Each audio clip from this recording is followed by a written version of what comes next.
Hi guys, this is Shomili and you're watching Legal Thikana. This is the case of one of the most brutal and horrifying crimes in India's history. A crime that shook the nation's conscience and led to sweeping changes in our laws. On the night of December 16, 2012, a 23-year-old woman and her male friend boarded a bus at Munirka in Delhi, hoping to reach Dwarka. What they didn't know was that this bus was a trap set by 6 men who had monstrous intentions.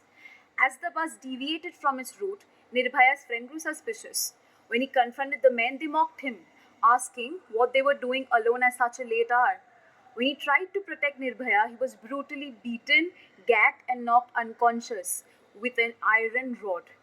उस रात दरिंदों ने अपनी हद पार कर दी. निर्भया को मार पीट कर उसका रेप किया और उसके शरीर को ऐसे तोड़ा जैसे इंसानियत नाम की कोई चीज़ ना हो. Nirbhaya was not just sexually violated, her body was mutilated in a way that defies human comprehension. The attackers used a rusted iron rod to inflict several injuries on her abdomen, intestines, and genitals. Despite all efforts, she finally succumbed to multiple organ failure, internal bleeding, and cardiac arrest on December 29, 2012. All 6 men, including a juvenile, were convicted in the Nirbhaya rape case. The Supreme Court, recognizing the diabolical nature of the crime, ruled it as a rarest of rare case, deserving the death penalty. DNA evidence, fingerprints, and witness testimonies confirm the presence of the accused in the bus and their involvement in the crime. In its judgment, the Honorable Supreme Court stated, the casual manner with which the victim was treated and the devilish manner in which they played with her body, her identity and her dignity is humanly unthinkable. The bench emphasized that this crime had shocked the collective conscience of society, warranting the harshest punishment under the law. The Supreme Court upheld the death sentences for the 4 convicts, Mukesh, Pawan, Vinay and Akshay, stating that the crime met the rarest of rare threshold. Ram Singh, a bus driver, committed suicide during the trial in jail.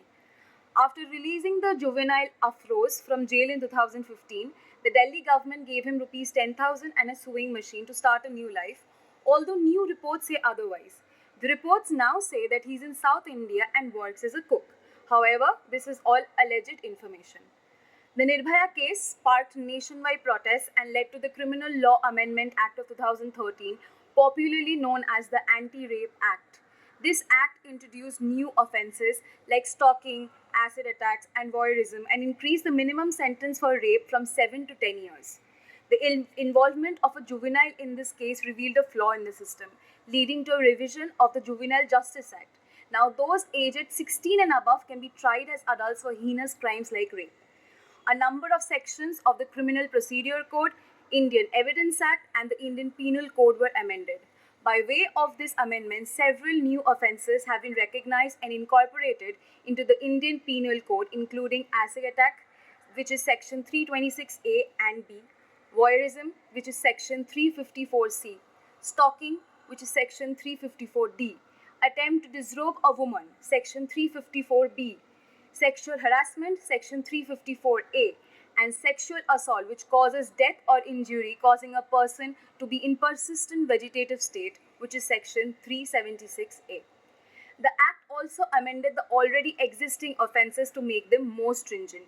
Notably, the definition of rape in section 375 was broadened to include acts in addition to penetration. The government's response included setting up one-stop centers to provide immediate and long-term care for survivors of gender-based violence. 6 fast-track courts were also established to specifically handle rape cases, ensuring quicker justice. Delhi police में ज़्यादा महिला officers को भर्ती किया गया ताकि ऐसे situations में महिलाएं अपने साथ हुआ दुर्व्यवहार या फिर कोई और चीज़ बिना किसी डर के बता सके. Nirbhaya's case was a turning point for the country. It awakened a movement for justice and led to changes that protect the rights and dignity of women. However, the fight is still far from over. Thank you for watching Legal Thikana. Stay updated with us.